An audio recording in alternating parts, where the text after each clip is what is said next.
I'm Patricia. Today's tutorials we're going to go over the snatch. Now the snatch is probably the most technical kettlebell move there is, so there's a lot to know. Breathing is very important. You're starting off, if you remember a few tutorials back, Leanne was discussing the swing. So it's basically you're starting out as a swing, but you're using one arm. Okay, so I'll show you what it looks like first.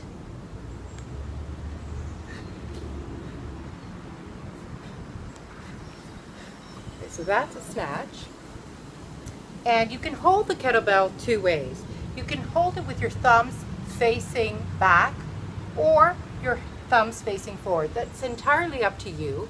I like my thumb facing back because I get a deeper backswing. And it really is all about that backswing because you want to get that momentum to get that kettlebell up there.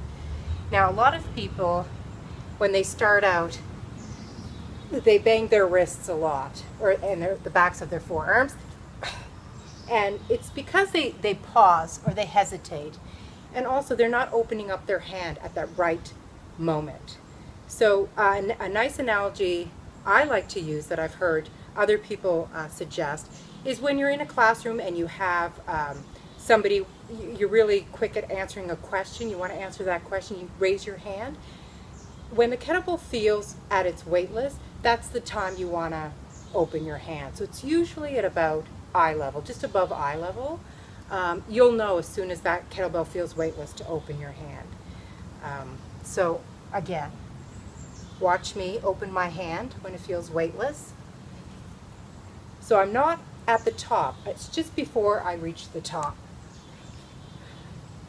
And you want to keep it centered, like you're zipping up a zipper. So there is a slight bend to the elbow. So you're pulling up that kettlebell.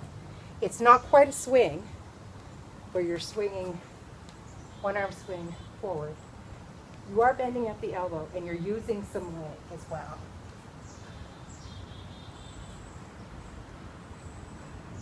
And you're twisting at the hip when you're bringing it down to avoid those rip skin, that rip skin that you can develop.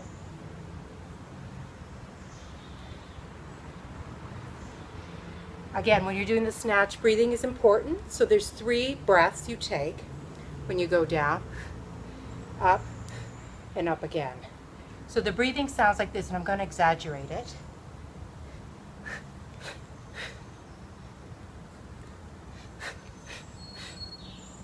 Now to hold the kettlebell, you want the kettlebell to be at an angle like this. So it is going to make contact at the bottom of your wrist here. And it's going to lay across your hand like this. Okay, and that's going to take a lot of practice.